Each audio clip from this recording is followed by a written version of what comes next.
This one. Hello and welcome to the Renny Show. Hello, Jenny.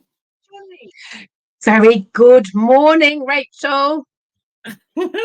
Lovely to see you on this fine sunny morning. Now, as always, listeners, we are very honest. We are having to pre-record this show because when you are listening to this, Jenny, where will you be?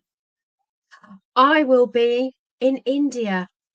So excited. I can't wait to see the pictures and hear about your adventures. So yes, we're pre-recording, folks, so that we can still come to you live, so to speak. But as always, we will just be live, one take, unedited. What you see is what you get. Take us as you find us. Okay, so has anyone been able to download the podcast yet? Some people have. We've had 10 downloads already since launching only yesterday. Because it's actually the 1st of February today. Sorry, folks. But yes, very exciting stuff. So if you're listening, please do subscribe. If you have any problem with that, because we've had a few technical hitches here and there, haven't we, Jenny? Just pop me a message if you need any help and we'll get you sorted. So on to today's show then. So the first question I'm going to ask you, Jenny, is something that came up in the coaching program that I run. In our first session earlier this week, and it's really got me thinking. Hopefully it's got the people on the program thinking as well, so I thought it'd be a great one to talk about. So, social conditioning, is it bad? Ooh. Discuss. So should we explain what yes, what I understand a very good idea by social conditioning is the societal expectations that are part of our society. So there are, as with any conditioning, there are some positives and there are some negatives. Absolutely. So we could give some examples of not so positive first, and then we'll positive. So, for example, certainly in my day, when I was growing up, there was a societal conditioning that women had a career until they got married, and then their husbands would then take care of them, and they and women might have a part-time job for pin money, but the general idea was that you would be a homemaker and that you would have children, and that so those were the societal norms of the time, and there was an expectation that girls would fit into them. Yes, I think that's fair to say. And I think we have come a long way since then.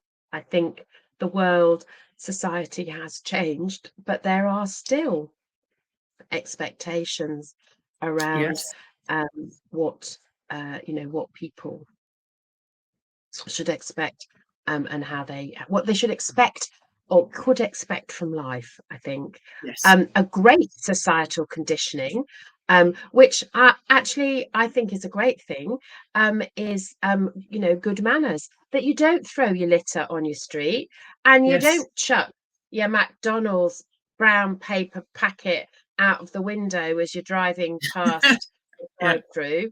Can you tell? And that you don't spit in the street, and that you don't urinate in doorways, because somebody's got to walk through that doorway. Weeing should happen in a toilet. It should, yes. So there are some really great societal norms. You don't park on double yellow lines. You don't, so there are many positive societal conditioning expectations that help us flourish as a group of humans who share a planet. And then there are other societal conditions that have usually, I'm going to stick my neck out here, usually have been put in place because it's about power over somebody. It's coming Yes. from Yeah. an ego place. It's coming from a place of power or people who want power. So I think, as with anything, there are positives and negatives. And when we're talking about it, as with most things, we need to be very specific about what we're talking about. Yeah, absolutely. And I think it's really important to understand that there is both, that they coexist. There's the negative side and the positive side. So we can. It's not healthy to assume, oh, conditioning, it must be bad, so I need to try and get rid of it. No, it's not as simple as that. It's for me, it's more about developing the self-awareness about where that conditioning comes from, but then feeling empowered enough to make a choice about whether you want to carry that through in your life and in your decision making, or whether you want to say, actually, no, that's not for me. I'm going to park that over there and I'm going to make a different choice. But it's, there's a balance to be struck, I think, as in most things. Wow, what a question to kick off with, Rachel. That's amazing. I think probably we could have a whole Renny show on that question We alone. could. Maybe that needs to be a theme for a future show. Yeah, I like that. Okay, so your first question then. Well, I think yes. So my first question is about dream destinations, because obviously that Ooh. is what is forefront of my mind. So my trip to India is a dream destination that I've wanted to do for a very, very, very, very long time, Yeah. and 4 years longer than I originally planned because of the pandemic. So my question is, do you have a dream destination that you have yet to visit, Ooh. and why is it so important to you? Okay. That's a really interesting one, because one of the first things I was tempted to say was about going back to Disney World, because that was such a special holiday and it was kind of a once in a lifetime. It cost a lot of money, and I'm utterly desperate to go back. So that's definitely on my list, but clearly I've already been there, so that doesn't answer the question. Goodness me, that's And I really knew that, which is interesting. why I asked the question in the way that I did. Yeah, yeah. God, where would I like to go that I haven't been already? I mean, so many places. I've never been to the Far East, and I was watching. I don't know if you watch Jack Whitehall at all. The program he does called Travels with My Father. Yeah. He's been some really interesting places. And when they went to the Far East and Thailand and where was it, Cambodia, I think they went to as well. It seems so far away, and I think that makes it very, very appealing, because the culture is so different. So I'd love to experience that, and also places like Australia and New Zealand. I've lived in the Southern Hemisphere in the Falkland Islands, but I've never been to Australia and New Zealand. And when I think to growing up with things like Neighbours and Home and Away, and kind of, well, not that that's the only thing that there is in Australian culture, clearly, but also I have a bit of an obsession, alongside my mum and some other theatre friends, with Priscilla, Queen of the Desert, the musical, and obviously that's set in Australia. So I would love nothing more than to be able to visit some of the places from the film. That would be an absolute dream come true. I do like being able to visit places that you have seen from afar, like in films or TV or whatever. And so, I think that would be incredibly exciting. So, but perhaps Australia might pip it at the top, but all the places that are far away that I've never been, that's definitely very high on the bucket list. And so what about you? As if I didn't know. Well, say India obviously is now after tomorrow after today will have been, and Will it be I a get that reality? Mm. it's a huge continent, so I'm not one of those people that goes, oh, I've been for 2 weeks and I've done India. So I absolutely get that. There are so many places that I would love to go back to, but also I like you, I have been fortunate enough to pop into Australia and visit New Zealand, which is just spectacular. Yeah. Um, but I have never been to South America. So I would South America is and again I haven't picked small places, have I? South America uh, would be something that I am very, very excited about. So that's a dream destination on my list. Yeah, and I would highly recommend it. I've been very, very lucky to have been to some places in South America, and it was just a wonderful, wonderful experience. The culture and the scenery. And one of my favourite places was Easter Island, which obviously is an extra hop away Yeah. from Chile. And we flew across to there, but oh yeah, wonderful. Do let me know if you're going. Can I come too in your suitcase? Love to go back. Right. Okay. So I've got a rather lowbrow question, perhaps, for my middle question. What's your favourite type of animal and why? Oh, well, that's tricky. I love animals, but I don't have any. No, me Uh, neither. I don't have any, partly because of my lifestyle, because I need to be able to up and go. So, but I from a domestic point of view, I do love dogs, and if I were to have a dog, I would love an Airedale Terrier. Like Oh, those ones that you used to push on a. So I would love an Airedale Terrier. So I, lovely. I love dogs. Um, the first thing that when you say what's your favorite animal, immediately a giraffe Oh, yeah. comes into mind, and I just I love the fact that the every giraffe the giraffe's pattern is like its fingerprint. So Yes. every giraffe has its own unique pattern. I love it. Um, and I have been fortunate enough to see giraffes in Mm, their in the wild, in their home. amazing. And they are just magnificent at the way that they walk. Yeah. They're just the most magnificent animals. So they hold a very. And when I was little, I couldn't say giraffe. I used to call them flossies. Why? I don't know. Okay.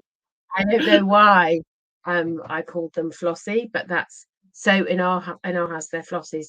Oh, But they lovely. are the most exquisite animals. And when you're thinking of um, you know, whoever designed them, how they came to be, they're they're not they're not they're not kind of they're not naturally they're not something you maybe would draw, are they? Or Yeah. maybe they are. But I just think everything about them is lovely. Yeah.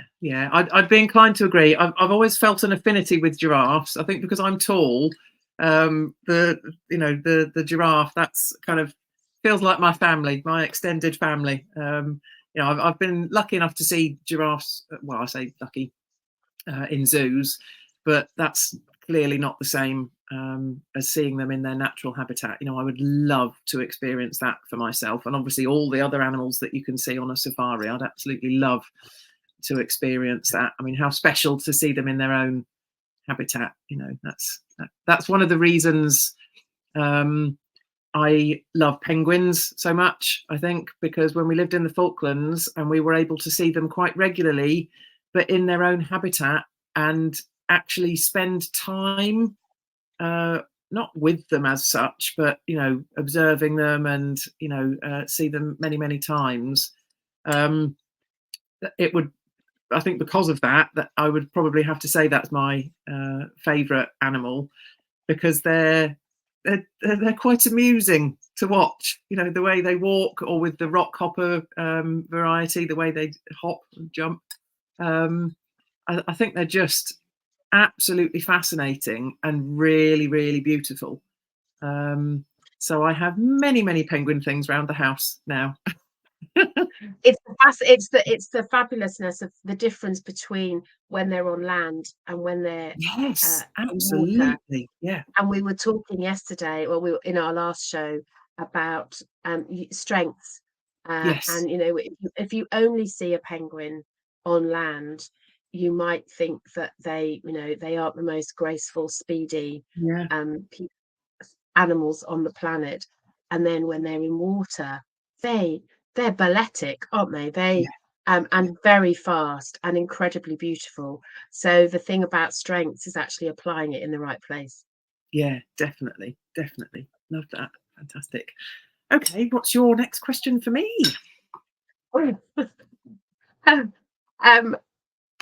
My next question is, to bringing the tone down a bit, is if you had 5 minutes, which you do, if you had 5 minutes to have a rant, what would be your rant this week? Rant of the week.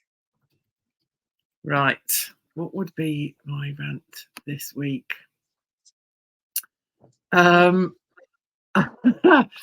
I think my rant this week would be about technology and why on earth doesn't it just do what you want it to do?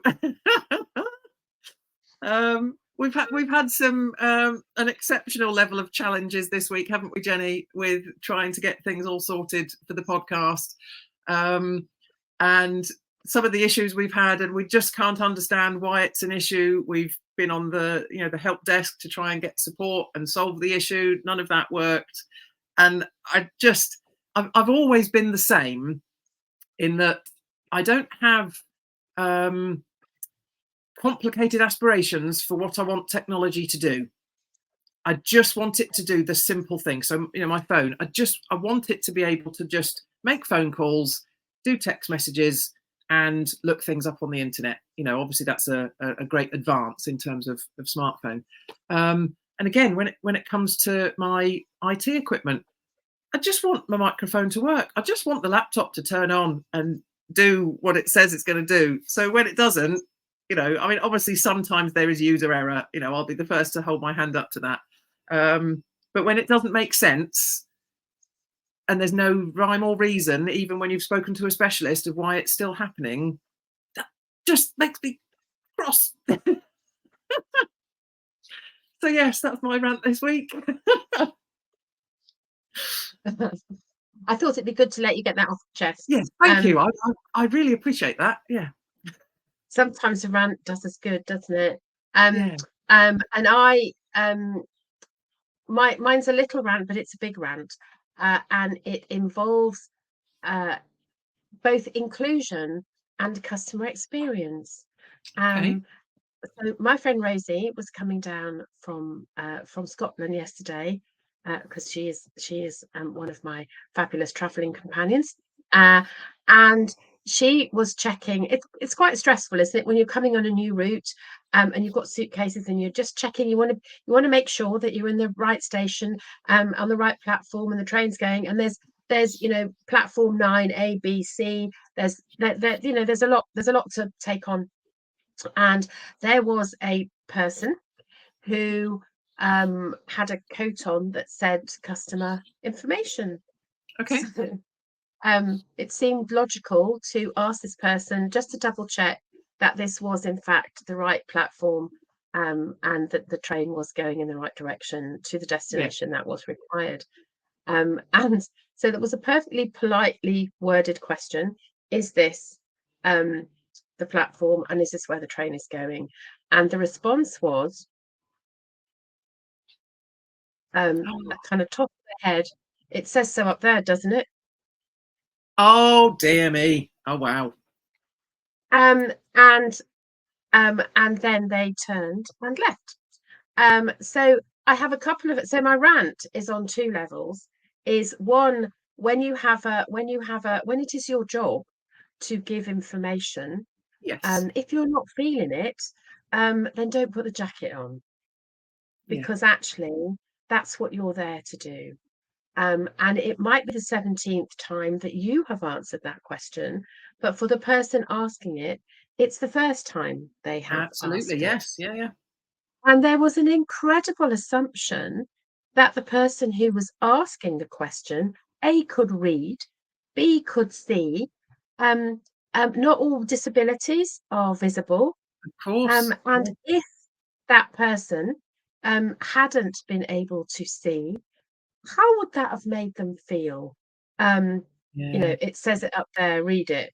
Um, is not inclusive or polite. So No. No. societal norms.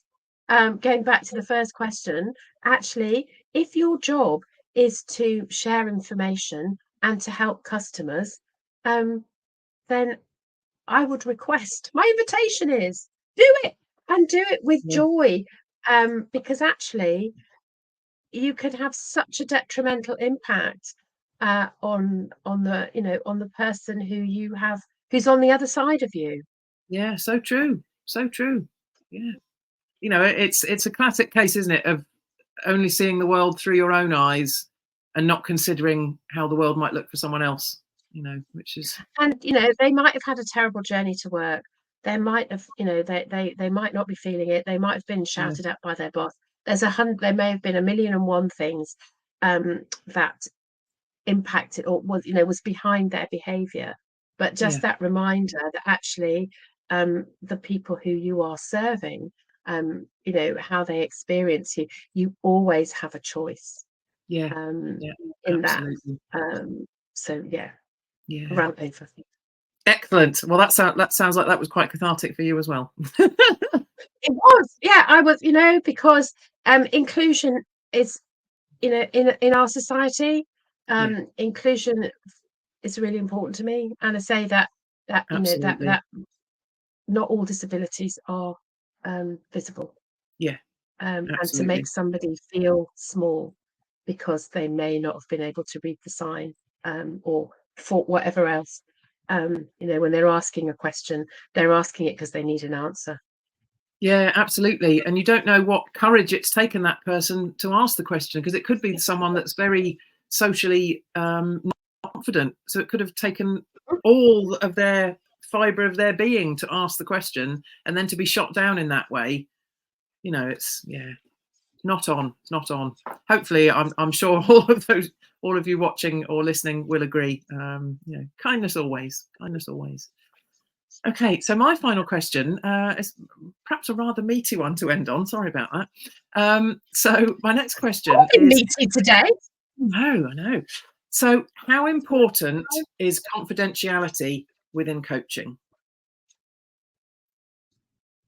Absolutely, completely fundamental, a core thing. Yeah, So when we, as coaches, when we hold space in our sessions, there is only one time when we would break confidentiality, yeah, and that is if the person we are in coaching um, shares that they are going to either harm themselves or harm somebody else, and in that case, we would we would take appropriate action. And as a coach, that is always very clearly articulated in before we yes, start every session. But other than that eventuality, um, confidentiality is sacrosanct. It's yeah, the absolute basis on which coaching is built.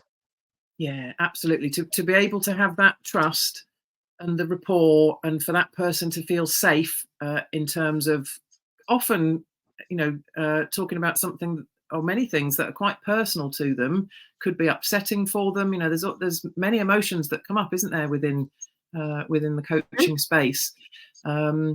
But obviously, if that person doesn't feel safe to do so, then, well, I mean, there is no coaching relationship, is there? And that's one of the reasons I wanted to touch on this as a question today, because I think it's so important that people who perhaps don't know as much about coaching, that they understand that, in particular, the confidentiality of coaching, and that it is a place where you can be safe and you can trust that what you're going to say is going to be held in confidence, and you're going to have that space to be able to talk about it and work out for yourself what you're going to be able to do to try and change things. So yeah, absolutely fundamental, like you say, and sacrosanct. I think that's a great word that you used. That absolutely, that matches exactly how I feel about it as well, and I imagine how all coaches feel about it.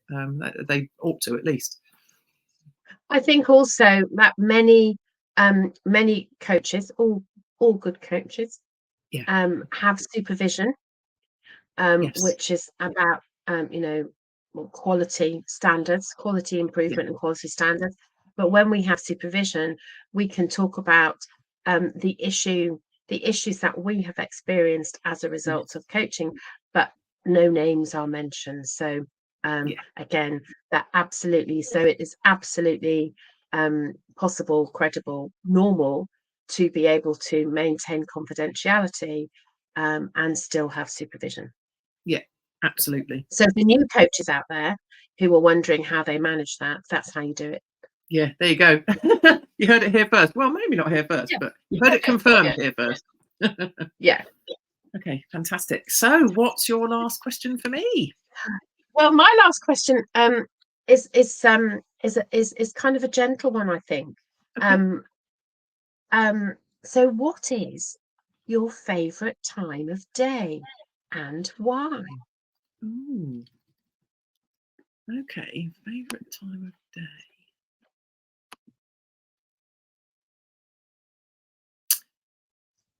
That's a really interesting one. I think I'd probably have to say the afternoon. So kind of that post-lunch period,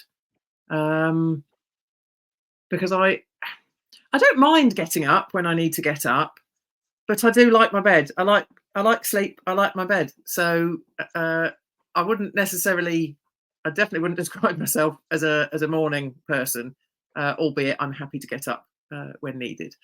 And I do think there is something in the notion that if you get something achieved in the morning, it sets you up for the rest of the day. I do think there is something in that, but I'm not always feeling it in the morning. So afternoon, I mean, you could argue that early afternoon, that post lunch is potentially a slump period because you've got a full belly. But I think that early afternoon period, I'm perhaps a bit more productive. And again, I can be productive right into the evening as well, till quite late, if I need to be. So it's balancing that with commitments and family, and those working times aren't always the most convenient for everybody else. But yeah, I'd say early to mid afternoon is probably my favourite. Particularly now, I'm just looking out the window and looking how crisp it looks out there, and blue sky, sunshine. I love the concept of going out for a walk early afternoon in that type of weather. Crisp, you're all wrapped up in your nice warm coat, but it's crisp, it's bright. Yeah, it's definitely a good time of day. Yeah. So what about you? It's funny, isn't it? That's why I love this question, because everybody's so different. Yeah. So for me, at morning, Okay. I am a morning person. I peak early, so Okay. I love early mornings. I think because it's the promise of a new day. So at that early morning, I can get up as early as you like. I have to admit that it's easier to get up when it is sunny in the summer. So when Of when course. when the daylight, I think it is a daylight thing. But I love a morning. I'm energized, I'm full of oomph, and I can be quite efficient, so I can get lots of things done, which I have done this morning. And I think sort of towards the end of the day, so I'm definitely a kind of evening times. I'm not nearly as creative. I'm much more of a kind of slowing down in the evenings. So mornings are my buzzy, and sometimes my morning lasts till about 2 o'clock. So you know, it can be quite a long morning, but that's my kind of real energy time. And then evening times, and it was something that I never, if you'd asked me many years, I didn't expect that to be, because when I was young, you know, I could party with the best of them, but when I was doing my doctorate, I used to get up at 4 o'clock in the morning in school holidays, because the children were smaller then, and I used to get up at 4 o'clock in the morning and work from 4 until 9. And then the children would get up, but I knew that I'd done a big chunk. And the reason that came to mind was when I was last in India, this is a long time ago now, I was doing my corrections after my viva for my final bits, and I used to get up on holiday every morning really early. I used to get up at 6, sometimes 5. I'd get up really early, go into the business centre, do my work till 8, and then I'd meet everybody. I'd meet my friends at 8 o'clock for breakfast. And that is something I never thought I would be able to do, and it was really nice when I didn't have to do it anymore. But I've kind of kept the habit, so that early morning is really really good for me. Oh, fantastic. Love it. Okay, well, that brings us to the end of this episode, episode 22 of The Renny Show. So if you tuned in, then thank you ever so much for being with us. And as always, if you're watching live, you can put comments and we'd love to carry on the conversation. If you're listening on the podcast, then please do get in touch. You can send us your questions. And obviously, we've mentioned a few times now that we're going to start having guests on the show. So if you would like to be a guest, if you are an inspiring person, amazing at what you do, and brilliant, as Jenny would say, buffing your brilliance.